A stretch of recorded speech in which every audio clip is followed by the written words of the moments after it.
Hey Waffle Gang, I do hope you're well. My name is Mark and today we're checking out some more Reddit stories, and if you do love a Reddit story, why not consider hitting that like, subscribe, maybe that notification bell too. And let's crack on with today's first story. Much love, guys. Now today's first story comes from Paul Bettini from the Am I the Arsehole subreddit, and it says, am I the arsehole for not bringing up my dead brother and humiliating an acquaintance? There's some trigger warnings on this one of PTSD, dealing with the loss of a loved one, bullying, and suicide within the story as well. So please, if you do want to skip the story, please feel free to do so. Timestamps are always down in the description, along the timeline below. And let's crack on with it. First time poster, go easy on me for the format. I, 17 male, used to be super close to my twin brother. We grew up together and the thing we both loved was Marvel. The comics, the movies, we were complete nerds. We went to watch Avengers Endgame on opening night. Well, he passed away in our shared bedroom with WandaVision playing on our TV. And that not only traumatized me, as I was the one who found him, but it permanently ruined anything superhero related for me. For clarification, I've been to therapy since it happened.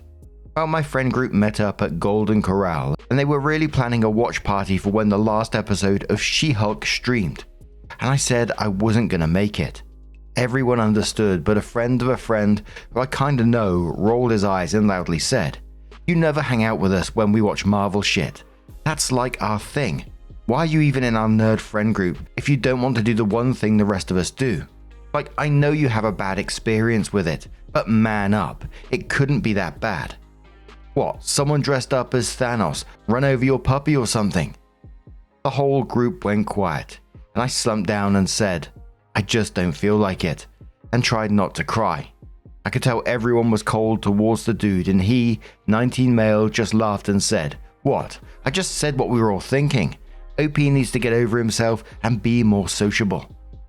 I excused myself, visibly bawling at this point, and I went home and just cried for a while. Well, I got a friend request from him this morning on Snapchat, and when I friended him, he instantly tore into me, saying he was being shunned by most of our friends who tore him a new one and told him how my brother died. And he's upset with me that I didn't tell him earlier, and that I made him look like a dick by being an oversensitive girl and crying in public. He said he would never have brought it up if he had known, but I said I wasn't close enough to tell him something that personal. And he just told me to get over myself, and he's left me on red since. Honestly, I've been trying to avoid thinking about the circumstances surrounding my brother's death, and this is dredging up a lot of memories. And right now, I feel just like how I did when I discovered my brother in our bedroom almost 2 years ago. Scared, angry at myself for not being there, and alone. On one hand, I don't know this dude enough to tell him about that incident, but at the same time, I could have told him then and there when he started on his tirade, and he would have apologized and we would be done with it. Am I the arsehole for making him look like a dick? Now let's start off by saying you didn't make him look like a dick. He did that by himself. You didn't have to tell him about your personal trauma. And the fact that everyone else understood and respected the boundary shows this was never actually a problem until this guy decided to make it one. And then after he learned the truth, I mean, I'd be totally done with this guy anyway for the way he acted originally because he's just a total knobhead. But even then, when he found out, there was this tiny glimpse that he had the chance to just turn around and say, "I'm so sorry, mate. I really fucked up there. I'm incredibly sorry. How can I make it up to you?" Something along those lines. Instead, he doubles down and has another pop at you. Block that arsehole and move on.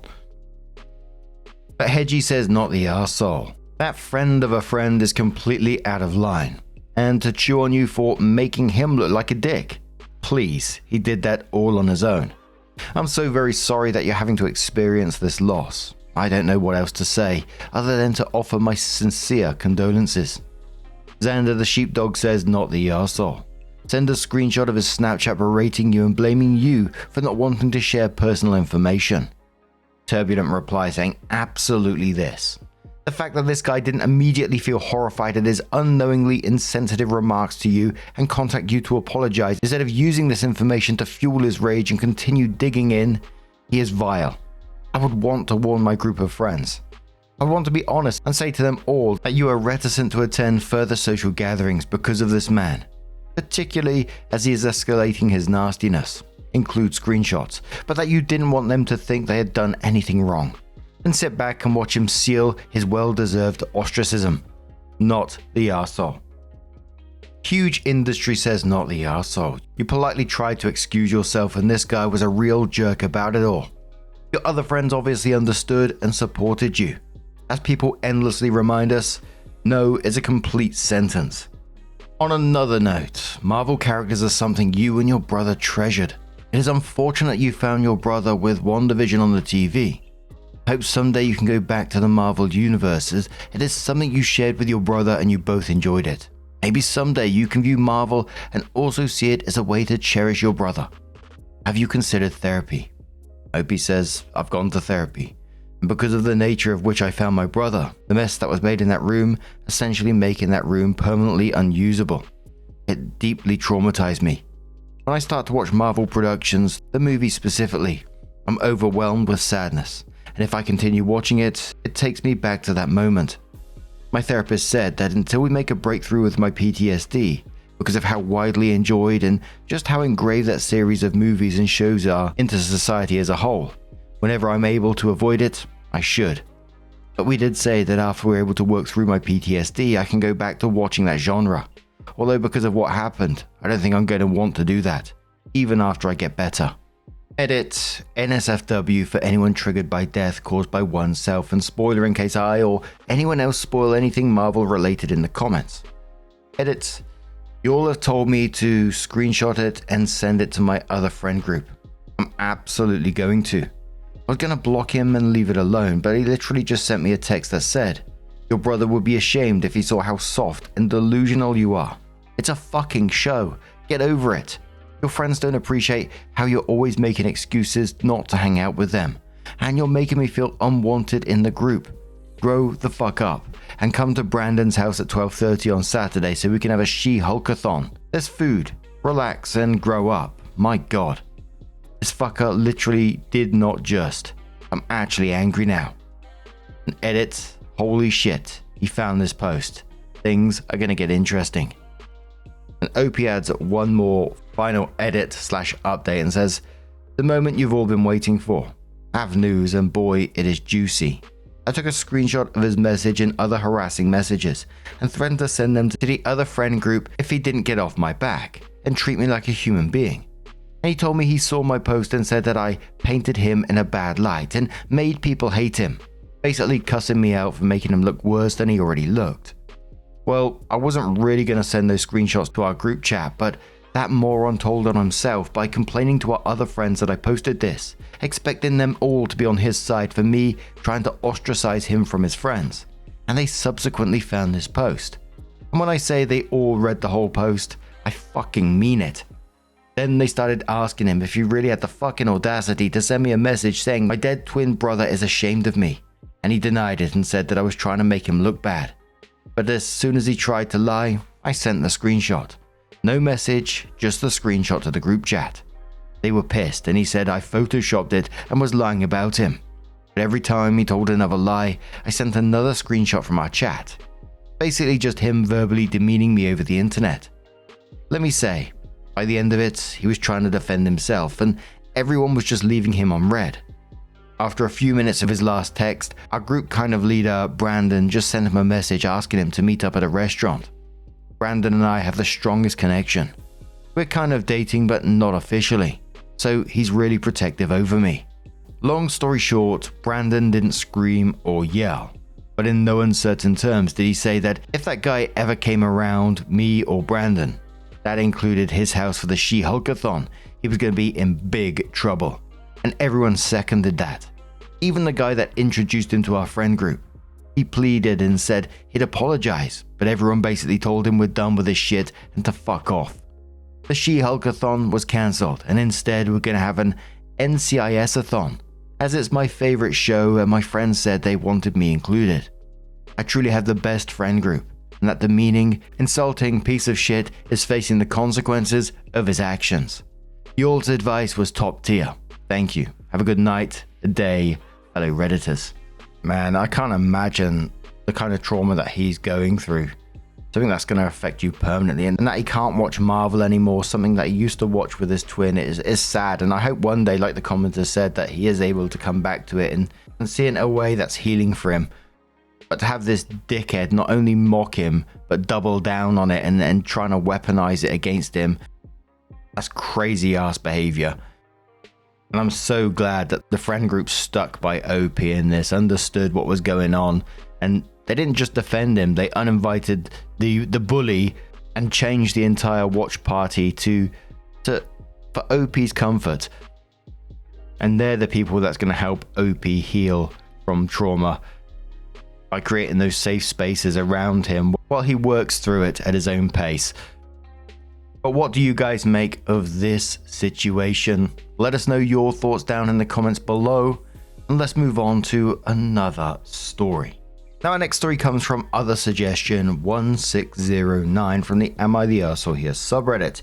And it says, am I the arsehole here for questioning my engagement after my fiance got mad at me for drinking while pregnant? Sorry if this is long, I just need opinions. I can't tell if I'm being dramatic about this. Okay, so I, 22 female, recently got engaged to my fiance, 23 male. We are both still living at home to save money to eventually get our own place. I still live with my parents, but I stay at his place most nights because it's closer to work and just easier. So this New Year's Eve, we were at his parents' house with family and a few friends. Nothing crazy, just a normal family get-together. His aunt was passing out champagne to everyone and asked me if I wanted some. But before I could even respond, my fiance reached out and took the glass. I kind of thought it was weird, but I just ignored it because he can be oblivious sometimes. I ended up just going to the kitchen and pouring myself a drink. When I got back to the living room, he immediately noticed my drink and asked pretty loudly, "Is that alcohol?" I said yes, and he started getting really upset. He said he couldn't believe I would do that he thought I was more responsible and I was being reckless. I was obviously confused and asked him what he's talking about. He said something like, "You're really going to mess things up before they even start. You're going to hurt the baby." The room went quiet and I was so embarrassed. I was thinking he must be drunk or something. I asked him, "What baby?" He said he knew I was pregnant and that I'd been trying to do the right thing. He said he found a pregnancy test in the bathroom weeks ago, and that's why he's been watching what I eat and drink and why he proposed. He said he was stepping up. Then he said he didn't know if I'd made a mistake, if this was the kind of mother I was going to be. I was literally so shocked and humiliated. I told him I'm not pregnant, but he just told me I don't need to lie. I'm not pregnant. I ended up leaving and coming to my parents' house that night. I haven't been to his place since. He keeps trying to reach out to me to talk about it, but I'm not ready. That brings us to last night. My fiance's mom messaged me and asked me to come over and talk. She says relationships take effort and I shouldn't ruin my relationship over a little misunderstanding. I don't know what to do. I love my fiance, but I can't stop thinking, if he never thought I was pregnant, would he even have proposed to me? I'm really thinking the whole relationship. Am I the arsehole here? So the top commenter on this one said, "Bigger question. Who in your house is pregnant? Because obviously he is not ready for marriage or kids if he is going to find something like that and not have an actual conversation with you.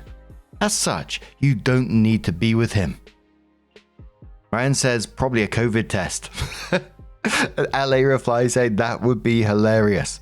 And there was just one comment, a longer comment, but it was a good one from Lost Babe who says, "Not the arsehole, do not marry this man. Think about this. He knows you live in a house with other people and at least one of them is also a woman. Yet he automatically assumes that something he found in a shared home trash can belongs to you. He does zero due diligence, just assumes and creates a whole story in his head about you being pregnant. Because of this, without even trying to have a single conversation with you about it, he unilaterally decides what he thinks is right for the both of you, and he's going to try and step up by silently and sneakily controlling what you eat and drink. Then to top it off, he proposed to you. Not because he wants to, but because he essentially feels forced to. Again, rather than trying to have a singular, private conversation with you. The supposed soon-to-be mother of his child and future wife. He instead decides to out shame, and embarrass you in front of his family and friends, and admits in front of all of them that he is only marrying you out of perceived obligation to step up, then instead of actually listening to you, he doubles down when you tell him you aren't pregnant and sends his mummy after you when you don't come groveling back and asking for forgiveness.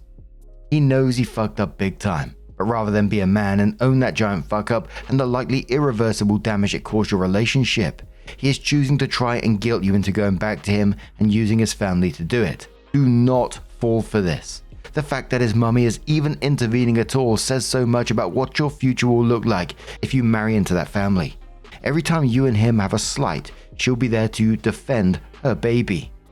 I know that it doesn't look like it now, but you have been given such a beautiful gift with this situation playing out as it did, OP.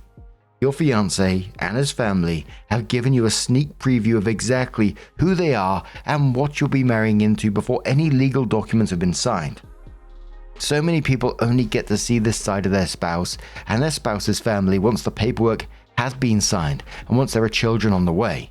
Basically, once they think they have you trapped. Get out now before it becomes much harder and much more expensive to do so, because this behavior will not get better with time. So Opie comes back into the post again and says, so a bunch of comments are asking about the pregnancy test my fiancé found. I don't know why I didn't even question that when he said it. I think I was just in shock. I've never taken a pregnancy test at his house, so I don't know if he saw something and thought it was a test or if he's being crazy and making it up. I just messaged his mum back and I'm going over there to talk and figure out what I want to do. I do really like his family. I still love my fiancé or boyfriend. I don't know what to call him now. He's never really done things to make me worry before, so I want to at least listen before I throw everything away. So, a couple of days later, there was another update and said, yesterday I went over to my boyfriend's house and it did not go as expected. I honestly don't even know what I was expecting, but after reading some of your comments about whose test it was or even if it was a pregnancy test, I had to find out. My boyfriend was really happy to see me when I got there. I don't think his mum told him I was coming. He seemed really genuine and kept apologizing. His mum asked us to sit down and she started crying and saying she doesn't want to ruin our relationship and she loves both of us and wants the best for us. Then she shows us a sonogram. It was his mum's test. Literally all of this stupid drama because my boyfriend is an idiot. He said he didn't think his mum could get pregnant anymore because she's in her 40s, so the only other possibility was for it to be mine. But he didn't want to ask me, so I could tell him myself. I love surprising people, so honestly that does make sense. But like it had been weeks, he could have said something after all that time. His mum said she didn't say anything at the party because she didn't know what she was going to do yet and didn't want everyone at the party finding out.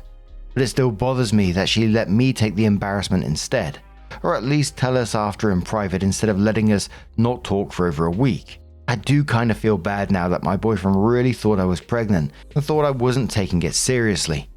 I talked to him about the engagement, and if he meant what he said about stepping up, he said he had already had the ring for a while but was waiting for the right time, and when he saw the rest he thought of it as a sign and got excited thinking of us as a little family. He says he only said what he said at the party in the heat of the moment, thinking I was someone who would risk our baby like that, and he didn't actually mean it. I think I believe him. As of now, we aren't engaged anymore, but we're still together. I told him we really need to work harder on communication if we want to make our relationship last. A lot of commenters were saying that he's a red flag and stuff, and I can see where you're coming from. But this was really like the only time he's been like that. I think his intentions were sweet, but came off wrong. Also, a lot of people saying we are too young to get married, but my parents got married young and are still together, so I think it depends. If we do get engaged again, I told him to actually wait until he's ready and not when he thinks he needs to. And there was just a whole bunch of comments after this one just telling OP to run away from this relationship and the family at the same time. But OP did come in with a few comments, a few replies to people. They were mostly downvoted. But the first one says, I've been with him since I was 19. And this is really the only problem we've had other than small random dumb things. I don't want to throw everything away over this, and yeah, we're still young and have learning to do together. Another comment says, we've been together since I was 19 though. I feel like he had so much time to have shown me true colors. I feel a bit sad for him in a way because his dad wasn't much in his life, so I think he thought I was pregnant and he really wanted to do the right thing.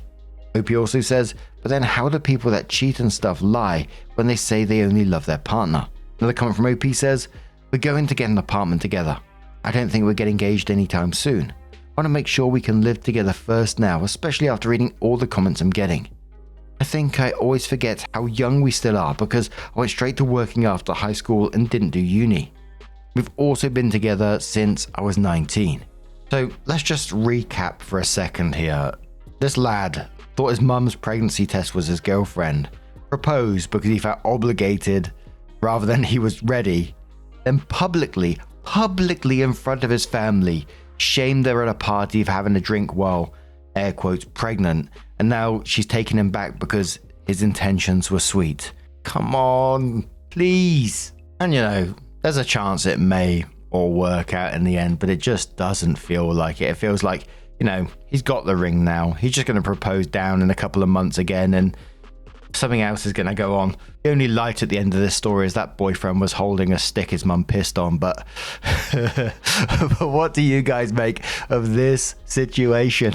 Oof. Let us know your thoughts down in the comments below, and let's move on to another story. Now our next story is going to come from our very own subreddit r/Mark Narrations. A bit of a neighbor drama going on over here from Mother Duck 5, who says the Ballad of Wacky Wanda. Greetings Mark and my fellow wafflers. This is about my crazy neighbor who we shall call Wacky Wanda, or WW to shorten it. I was a 50-something-year-old woman when this all started. Around 2015, my family and I moved into a mobile home on a small plot of land in Florida. Our realtor had really talked up our new neighbors. The husband was a true Southern gentleman, but the wife, well, she was Satan's long-lost twin. Wacky Wanda was a nightmare straight out of the gate, informing me that her property was 4 foot past the fence and I was to stay away from her property. One afternoon, I was washing my dishes. My water was reduced to a trickle. Mental checklist, bill was paid, checked with others on the street, and it was just me. Wacky Wanda's adult son asked me what was wrong and then came over with the exact tool to turn my water back on. It just so happened to be sitting by the front door. Wacky Wanda was persistent. Every couple of weeks I had to turn our water back on until one day I caught her in the act. Remember the 4 feet of property she claimed? Poor Wacky Wanda's husband warned me after she had sprayed all my newly planted flowers with Roundup. That's a weed killer in case you're unfamiliar. She even came up and hosed down plants that were beyond the 4 foot, and some at the very front of my house. It was nothing to hear her screaming at her husband, and she would rail at me to stop trying to seduce her husband. That poor man was 80 years old and in failing health. I offered to mow their yard since his health was bad. I had trash thrown in my yard in response. One night I noticed emergency vehicles in front of their house. She was being carried out on a gurney while yelling at the EMTs. The next 6 months were fairly quiet while she would come home from the hospital with a boot on her foot, only to have the EMS show up a few days later to take her back. One of the men that was close to her hubby explained she had been mad at him and went to kick him and hit a table leg instead. God does have a sense of humor. About a month later, she lost it completely. She threw that same boot at her husband, jumped in their van, drove it around the block and pulled into the driveway with screaming tires and a cloud of dust stopping just inches from her stunned spouse. I had just gotten home with my kids and in reflex I grabbed my son and covered his eyes so he wouldn't see what I was sure going to be a bad impact. After that, plans were made for them to move. You would think that was the end. But wait, there's more. Poor husband hired a woman to help with packing and cleaning. Wacky Wanda was not impressed. She accused the cleaning woman of trying to seduce her husband and stealing from her. The last day, she took the boxes her husband had set aside for others and hid some of her stuff in there, and then accused both the cleaning lady and I of stealing her things. I definitely felt like she was mentally unstable, and her long-suffering husband was, through all this, was battling cancer. There were loads of other things she did, but these are the highlights. Angel Maker 9 at the top of this one says, wow, just wow. I can't even imagine dealing with that level of insanity on a daily basis. And that is exactly it, isn't it? Imagine dealing with that kind of shit like Mother Duck has had to. Mentally unstable or not, you're the one who's having to deal with it. And, you know, there is the chance that she's mentally unstable, but there's also a chance that she's just an arsehole as well. We had a neighbor, I just call her Betty, who used to absolutely hate us as kids, and we had no idea why. It may be because we used to play football on the grass area outside her house, but she would stare at us out the window, like constantly giving us evils, and if we made too much noise, kicked the ball too hard, she'd be screaming at us at the top of her lungs that we're little shits and all kind of stuff, which would then create like a chain reaction, because like all the flats were facing each other. You get people hanging out a window, don't shout at my kid like that, and then another one would start, and then there's arguing across the windows while we're all just playing football in the middle, you know. I remember one time, the older of us, we call him Kevin, we were around 10 at the time, he was around 13 or 14, somewhere like that. He was a bit older than us, acted a bit older than us. She was out the window shouting at us as usual, and he turned around and said, shut up, you miserable old bastard. And suddenly she took a slipper off and threw it down at him. Missed, of course. He just picked up the slipper and went and chucked it in the river. She was absolutely raging. But now I'm going to turn this one to you guys. Have you had your own wacky wonders before where you live? Let us know over on r/Mark Narrations. Maybe we can get another little Nightmare Neighbors video going at some point in the future. You know, those ones tickle me. And just a huge thank you for being here again today, getting involved in the stories, your love, your support, your time. I got a notification from YouTube yesterday. 7 years we've been doing videos for, and you guys have been involved, and I can't believe it. Where did that happen? Where did that time go? As always, a huge thank you for being here, for being supportive, not just towards me, but towards each other down in the comments. You guys have created a community of wonderful, lovely people willing to support each other. And I'm incredibly thankful, incredibly blessed for that as well. So thank you so much. And hopefully I'm going to see you in the next one. Take care and much love.